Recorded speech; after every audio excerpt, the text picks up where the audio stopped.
Dr. Vijender Singh Chauhan. Dr. Chauhan is an accomplished academic, mentor, and author with over 15 years of teaching experience at Delhi University. Currently an associate professor at Zakir Husain Delhi College, he specializes in education, journalism, and literature. Dr. Chauhan has authored 3 books and numerous articles, earning both the national and state awards for his original and creative writings. In addition to his academic contribution, Dr. Chauhan is a renowned mentor in the UPSC domain, with over 2 decades of experience guiding aspirants for UPSC CSE, IFOS, and PCS interviews. Recognized as a leader in mentoring and influencing, he has garnered over 75 crore views across all media platforms. With a vibrant presence on Instagram and YouTube, he has inspired numerous individuals through platforms like Josh Talks, UPSC Extra Class, Newstalk, and APB IOI Summit. Let's extend a hearty welcome to Dr. Chauhan.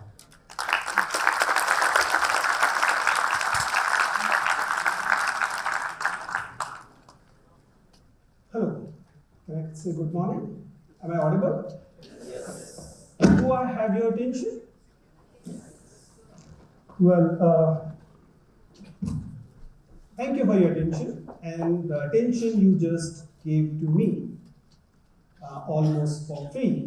In fact, in terms of your time, you are paid for it. I don't know whether you realize it or not, but this attention is one of the most expensive commodities these days. And I'll be talking about it. I'm really grateful to IIIT Confluence for having me here. And on a topic, on a theme which I like the most. I mean, in the introduction, this wonderful introduction, you were told that I've written 3 books. One of the book is क्योंकि भाषा भी एक fractal है. Fractal, you guys are IT people, you understand fractal, which is basically about patterns in mathematics. And we never talk about language being full of patterns, but I've been always a votary of the fact that beauty, the creation, lie in pattern. And I'll be talking about the same creativity, same creation today. In course of next 15 minutes or so, what I'll be doing is that I'll be talking about creation for influence and impact. I know you've been watching me primarily on those mock interviews, Instagram, YouTube thing. And though if you look to that introduction carefully, I'm more of a teacher. So this transition from being teacher to creator is something that I'll be talking about. I'm still a teacher, I'll die as a teacher, I love being teacher, no doubt about it, but accidentally, I've become an influencer, creator, mentor, whatever you want to call it, motivational speaker. So as a teacher, I analyzed it a little with some depth. And I'll be sharing the very same journey with you. And primarily, I'll be talking about how this attention you just gave me can become influence and can impact life. I'll be using a small cheat sheet rather than those PowerPoint slides, primarily because जब attention मुझे मिल रही है तो काहे sheet उसको दूंगा, right? As I just said, attention is a very expensive thing. Why should I let a big screen share? Why don't I have all the attention? In the course of last few years, where post-COVID primarily, where I've realized that people are approaching me on the airport asking for selfie and all. I must say that to begin with, I was enjoying that attention. Who won't? You walk in, you were an anonymous teacher, Hindi teacher at University of Delhi. Why would IIT will invite a Hindi teacher from University of Delhi for their talk?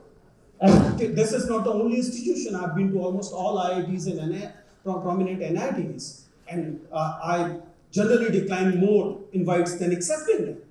Why? Why would a Hindi teacher get that kind of attention, that kind of invitations? So I decided, okay, let's dive deep into it and figure out what exactly are the reasons for it. And it's not that I am talking about it for the first time. Herbert Simon did it in 1970s. Herbert Simon is the same management guy who gave that satisficing grade. He actually talked about attention economy. He actually mentioned that attention is going to be the most important commodity to trade. And the entire advertising, entire marketing is dependent on it. Grabbing the attention and then having it bound with the brand. He was talking about it. Why? Because television was rising at that moment. And the entire advertising industry, especially the visual and television part, was associated with that.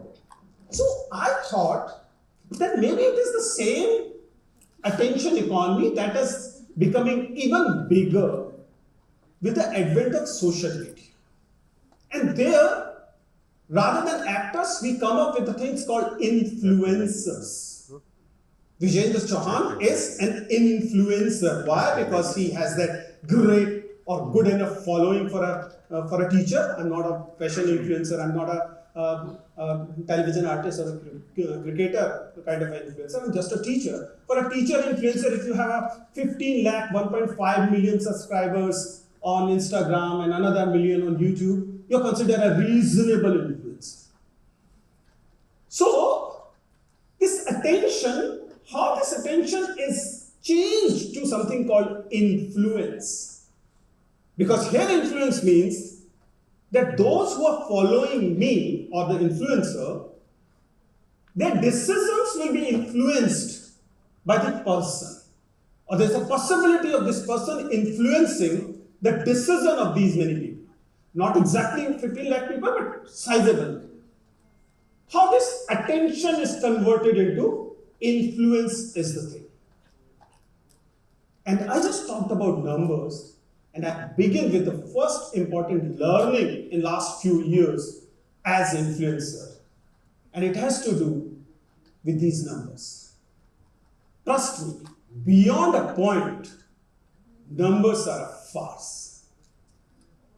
Trust me, they're farce. Beyond a point. I've seen, and you too must have seen many influencers with numbers 10 million. But influence, very little. You have seen people with cringe content coming up. They are drinking from those nalis to get those numbers. A person who is drinking from nalis for those numbers, if he asks you to wear a particular brand, will you be following him? No. Right? So there are numbers, there is attention, but there is no influence.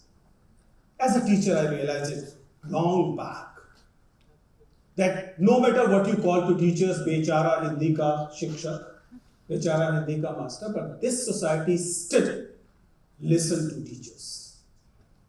And I take pride in it. And I understand that this attention I was getting, which came accidentally to me, I'll be coming to that part in a while. But most of it has this capacity to be converted from influence, from attention to influence. Not necessarily impact, which is the later stage. I'll be coming to it in a while. But I was enjoying that influence part. The people who were approaching me for selfies, they were coming up with certain questions as well. Ki sir, aise mein kya karenge? Sir, I want to crack A, B, C examination. What will you suggest me? Or I listen to your video on that thing. I have a different take on this. Which effectively means that I was having that influence as well, at least to some extent. So, when I analyze it a little closely, I realize that effectively, it is a matter of courage that gives one an opportunity to convert attention to influence. And the courage is about ability to speak beyond numbers and ability to be able to say something that will not please everyone. That was my first lesson. Everybody was approaching to me, sir, bataiye IAS kaise banenge? And if I start claiming that I can make ABC IAS, then I'm lying. I'm absolutely lying because the numbers are there. Every year, only 800 will crack the examination, 150 will become IAS, 75 will be already in service. So only maybe 75 new IAS will come every year. No Vijender Chauhan can make ABC IAS. I had to concede that I do not have that ability. In fact, I started with asking question, why do you want to become IAS? You should not try to become IAS. These ABC are the reasons. This mathematics is one. There are other reasons. That was not really a very pleasant response. I was not pleasing the gallery there. This courage of going against this desire to make everyone happy was the first thing. And then something happened. Something happened, and this happened is interesting. The speaker just before me actually mentioned it. You cannot always plan for it, but something can actually come for you. And that was, poetry तो अच्छी है, लेकिन बैठने का तरीका थोड़ा casual है. Nobody can. But it came, like, as we say, shot in the arm. Because, obviously, this is, I don't know whether you have realized it or not. You enjoyed it. There are a variety of reasons. You use it at many places because there is applicability at different places. But for the social media industry, which I just talked about, influence in this industry, it is called property. I own a property. It's like having a 5-acre farmhouse in a good city. I own this property called casual. I never asked for it, but I got it. And once I got it, I was having more attention than I needed. There was more possibility of converting it to influence, and hence came that ethical question in my mind. Because once I had this casual property, brands were approaching me. They were rushing at me, offering me money, a lot of money, for converting this influence for sale of their particular product. I'm not saying I said no to everyone, no. If you look carefully, you'll realize I've done a few commercials there. But then the teacher in me asked, and here comes the question. What I'm doing, is it really ethical? As a teacher, what would I like to do? And then I decided, I'm not saying that I'm not doing those commercials, I'm not saying that I hate money, I'm not saying that I hate popularity. But then I started realizing that if you look carefully, this influence industry has this big problem that most of this influence is being converted into perpetuating certain things which are already existing in the society and not really nice. For example, inequity in the society. Just look at the influence industry carefully. If I ask you how many Muslim influencers you know, how many Dalit influencers you know, how many influencers from the marginalized section you know, and you'll realize there are very few. So the entire influencer industry, the entire attention industry, the entire creation industry we are talking about, the creativity we are talking about, is either making no impact or making impact for the worse. And then the teacher in me asked that, will you have this courage to talk about it? And the courage, I said, is something that creates change. So what I did was that I started talking about things people are uncomfortable. I started talking about caste. And suddenly a lot of popularity and a lot of attention I was having started either dissipating or even worse, getting converted into hatred and trolls. And I'm probably one of the most hated or most trolled teacher already. I mean, even the teacher, your teacher who is not giving you attendance despite bagging you, वो भी अगर आपको बाद में मिलेंगे, आप उनसे hello करेंगे, मिल लेंगे, खुश हो जाएंगे. Teachers do enjoy that kind of attention. But I am probably one of the most trolled, hated influencer teacher already. Why? Because I was talking about those fault lines which nobody want to talk about. And that was the time when I thought that attention was okay, influence is also okay, but no creation is creation unless it causes some impact. And I started working on that aspect. I started talking about gender, I started talking about caste, I started talking about communalism, I started talking about many, many things, which for some reason are either forgotten or the whole buzz in social media industry don't want you to think about.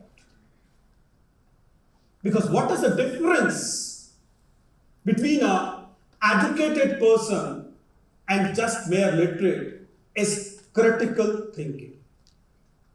And a good teacher is teacher who, apart from giving the domain knowledge, is able to give perspective to this domain knowledge. Because come back to the same question, why IIT-B was pursuing me for many, many months to come and deliver a talk despite the fact I'm just a Hindi teacher in University of Delhi. It is not because I'm handsome, I am not, I have no, absolutely no galat fahmi about that. I'm a Hindi teacher, I'm not that fluent in English either. So why? And reason is not because you like me. Reason is because algorithms want you to like me. When you were having those reels and shorts, there was a video, there was a shot of Vijender Chauhan, which for some reason you glanced 1 second extra. And the algorithm which was framed by people like you, IIIT-B's alumni, they ensure, these algorithms ensure the next time Vijender Chauhan will come more on your mobile screen. Once, twice, thrice, 5 times, and now you're addicted to the content, or you're presumed to be liking Vijender Chauhan. It was not your free choice, gentlemen. Algorithms chose Vijender Chauhan as influencer for you. And these algorithms ensured that what Vijender Chauhan was doing, the UPSC interviews, their dream, dream of those aspirants become your dream. You are robbed of your independent dreams. And suddenly you start believing that becoming IAS is your dream. Who chose it? Algorithm chose it for you. You not even realizing it. And it's not just about your dreams, it's not just about Vijender Chauhan as influencer, it's too about your food. The cafe you choose. You don't choose cafe because the food is good. You choose cafe because it is Instagram worthy. The decisions you're taking in your life about your personal life, your romantic partner, you're not choosing it yourself. Algorithms are choosing it for you. And it's not stopping there. Your lifestyle is being chosen by them. Your political decisions are being chosen by these algorithms. You're not even realizing it. When 2019 elections were taking place, there were around 50 elections in different nations going at the same time, which were influenced by social media, persuasive technology. So, then comes this question. Is this generative AI thing, is this algorithm thing, is it value free? No, it is not. You all know, you asked the question to, I did it. When the ChatGPT earlier was there, I asked, please give me demography of the people who trained generative AI in open AI thing. And you know what ChatGPT answer was the answer? I cannot tell you. It didn't say I don't know. It said I cannot tell you. Effectively it said, and when I pushed further, you can push it further. He said, yes, it is true the biases of people who are training generative AI can influence the responses of the AI. I hope I'm making things clear to you that you're against a huge, huge stone wall. And that's why it is important. That's why I'm here. I'm hoping that those who wrote codes for these generative AI will get someone from you who will be writing a different code, who rather than reinforcing the biases on race, on caste, on gender, on other identities, will be working to elevate the writing a code that would ensure that those biases are not creeping into the AI technology.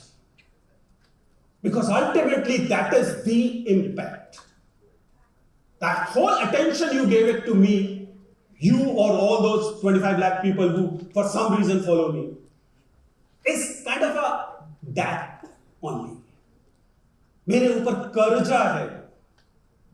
And the only way I can repay that debt is by ensuring that we can somehow write codes which are code breakers in this. And that is just about the AI thing. It is applicable to almost every structure in the society. As I said, we should have Dalit influencers. We should have women influencers. We should have influencers from marginalized sections, from tribals, from many, many places. Influencers who are not worried about consequences are ready to have that courage and ready to take decisions to convert their influence into impact. We can continue this conversation, maybe 2-3 questions if the organizers permit me, but I'll close here by requesting all of you to please critically examine what you are watching, what you are consuming. Even if it is Vijender Chauhan, ask for 3 C's. One is whether you are consuming this content because it is giving you meaningful connections. First C. The kind of connection you want. Second is whether it is your conscious choice to choose this thing, a conscious choice to watch this thing, consume this thing. And third, it has to be a choice. It should not be served to you by certain algorithms. So let us beat algorithms which you wrote. Thank you.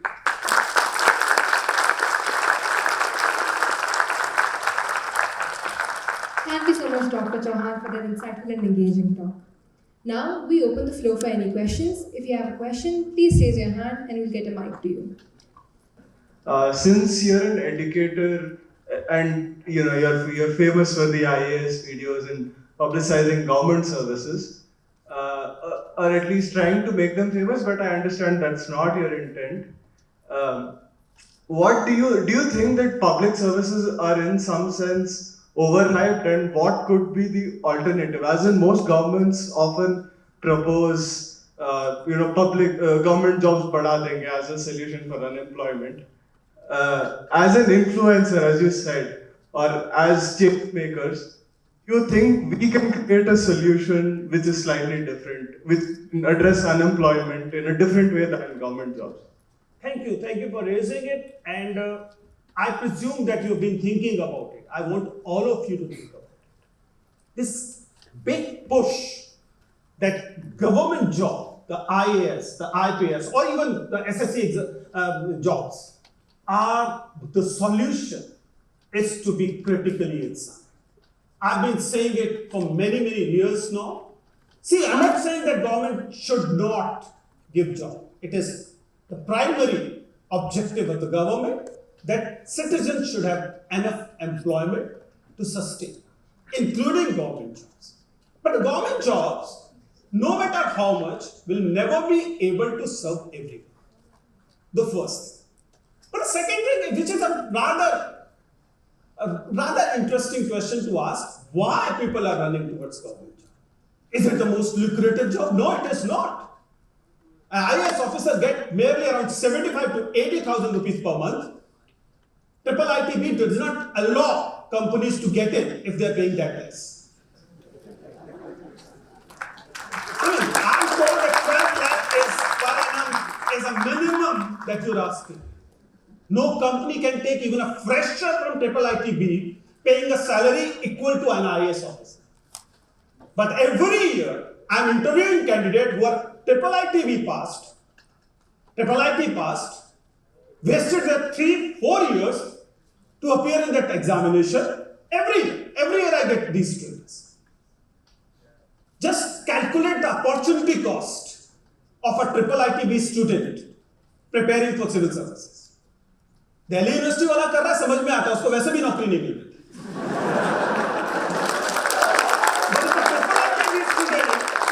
IIT student is preparing for civil services, the opportunity cost itself is astronomical. Because if you're giving 4 years, you're losing 48 months salary. And when you'll go after 48 months, you are able to crack the examination, you go back for the job, you will not get the same job which you were getting as a fresher. You will have to start as an outsider, just getting in, forget of everything which you learned in IIIT. So I agree, totally agree, that the government jobs are hyped, unnecessarily hyped. Why? And government jobs are certain jobs, not all jobs. We as university teachers, my colleagues will agree, draw more salary in the beginning than an IAS officer. We get 4 increments extra in the same pay scale because we generally are PhDs. But still there are people who will leave their university teaching job to become even an SDM in a state civil service. It is not because of the money.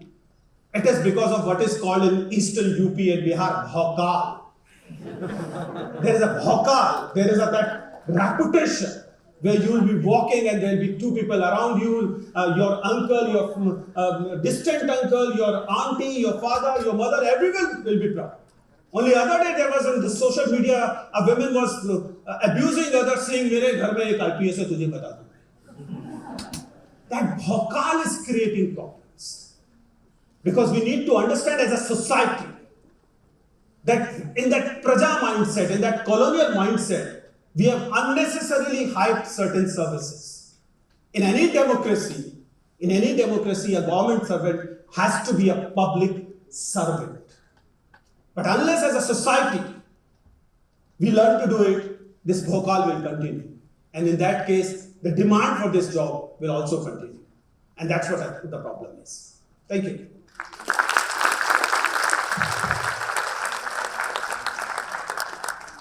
My name is Ranjit Kumar. I am a Spanish language teacher. I studied Spanish in Jawaharlal Nehru University, where critical thinking I learned. So after a certain period from the past few years, sometimes I refuse to watch television and also watch the social media because of the content they try to show me. That is my resistance, and I want to continue with the thinking critically. So what I observe and what I wish to understand, because you mentioned so much about questioning and critical thinking, about including the things that we are not asking those questions. We are probably going as per the flow that media or the influencer industry is telling us to think and telling us to consume, telling us to go with the flow. So we have forgotten to ask this question. My question is, being a teacher and also since you are a teacher, is the teaching community, are the teachers teaching us to think critically, and how many of them are doing? This is my first question. The second thing is that the system that we are living in currently, this is a service, you said that they are civil servants. Yes, they are there to serve the system. And when they are there to serve the system, in that system, which is, as per me, is one-way system, where they do not have to say no to anything. The people they serve, they are either semi-illiterate sometimes, or sometimes they do not have any vision for the nation, society and country. But still, these IAS officers and the civil servants have to say yes to everything that is being told to them. Then, in that case, do you teach your students to question this system that civil servant or civil service has? So, what do we expect from these people who become IAS or IPS? Do you also tell them to think critically and do something to change society, or do you say that go as per the flow or what is being told to you by the elected representatives who are either illiterate, semi-illiterate, and they do not have a vision even for 10 years or 15 years. They just bother about their own term and they do what they want to do, and they do not do it as a bigger project as a nation or a society. This is my question to you. Thank you, sir. Thank you, Ranjit sir. This obviously, as teachers, me and you both grapple with these questions almost every day. The first question, when it says how and whether we impart that critical thinking ability to our students in the classroom. Why I know you called Vijender Chauhan because algorithms forced you. But why did I travel all the way? I mean, I travel all the way because I know if I'm able to influence this lot who will be writing codes tomorrow for those generative AI and other things, I just hope they question while coding that whether they are sensitive enough about the marginalized, whether what the lines of codes they're writing, which they probably even don't know where it will be applicable 10 years down the line, whether it is sensitive to social categories and social deprivations or not. I'm hoping that. But in the classroom, how do I do and how do I expect students to do? The very basic thing. Why do we continue with the flow? We continue with the flow because being in the flow is comfortable. It's always easy to swim downstream rather than upstream. Have you created a comfort zone around you? If you have created a comfort zone around you, it's very likely that you will be a person who will perpetuate oppression. When I say comfort zone, what do I mean? मान लीजिए कि आप इलाहाबाद से IIIT आए. Are you looking for students from Allahabad only as a friend circle? Or Hindi-speaking people in the friend circle?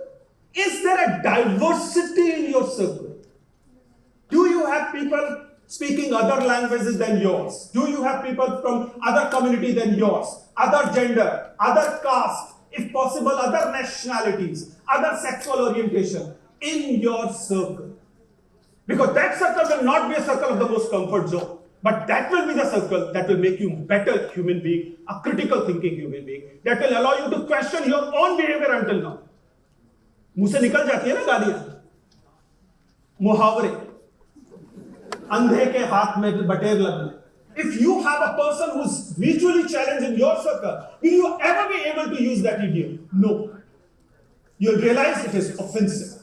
You'll realize it is against the ethics of being good friend.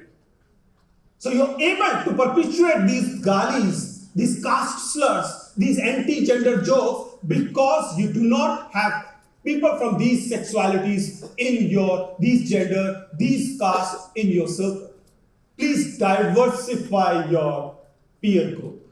That is the most important thing. Coming to the next question, when we say whether these bureaucrats work for social change, whether they have the critical thinking they are, or they're just following their masters, which you believe are illiterates or semi-illiterates. My idea is, and I have a clear political understanding about it, expecting a social change from bureaucracy is absolutely, I'm sorry, ridiculous. Max Weber designed bureaucracy for status quo. Bureaucrats are not to bring social change. They cannot. Because by design, bureaucracy is supposed to create an order. Keep the order intact. When we say order, we mean the public order, the social order, the society per se. Bureaucracy, as per Max Weber, is a social institution which is there to have status quo. You can have only incremental changes. Somebody came, want a caste certificate, not getting a caste certificate, you are a good administrator, you'll get him or her a caste certificate without bribe. That's what you can do. Can you abolish caste with these things? No, no bureaucrat can do it. Entire bureaucracy taken together cannot do it. Unless the very same people you are saying illiterates or semi-literates are changed. Either we change these people, or we go ourselves at those places, or we change the people who are already reaching, make them realize that you want to come again, you'll have to bring these changes. That's probably the only way. Please don't expect bureau. If some of you having this dream, कि I'll become IAS officer, फिर सब बदल दूंगा. कोई नहीं बदलेगा, आप ही बदलेंगे. Nothing gonna change. Please understand. I'm not saying that I'm not being pessimistic. I'm being absolutely realistic there. Bureaucracy is doing what it is designed to do. And that is to keep the status quo intact. Thank you. Thank you very much. My name is Samar Trivedi and I am employed here as a data analyst in the Bangalore itself.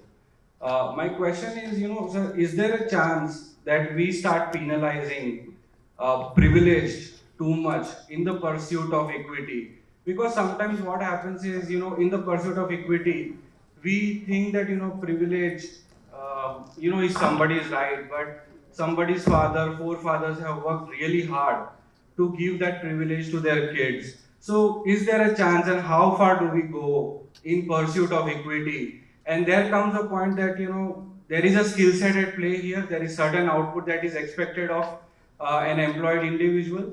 So my point is, where do we draw a line, and is there a chance that we start penalizing the privilege too much? Thank you, sir. I totally understand this apprehension, which I consider is to some extent is a manufactured one, but just to put in perspective, the idea of Donald Trump arriving has made many companies who were otherwise pro-Biden earlier and was having the positive discrimination and DEI, diversity, equity, inclusion as their policy. And they have been asked to wind up those programs of diversity, equity, and inclusion in these corporates because they believe now the meritorious Donald Trump is coming. We all know how meritorious Donald Trump is. Let us not talk about it. But this idea that the pursuit of equity may lead to deterioration in the standards and penalizing the privileged.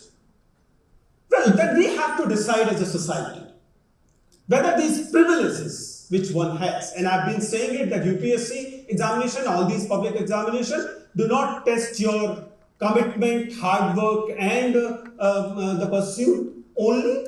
It more than the function of these things is a function of your deprivations and privileges. Look at the UPSC result every year. Almost 85 to 90% of the candidates who clear examination are with privileges, right?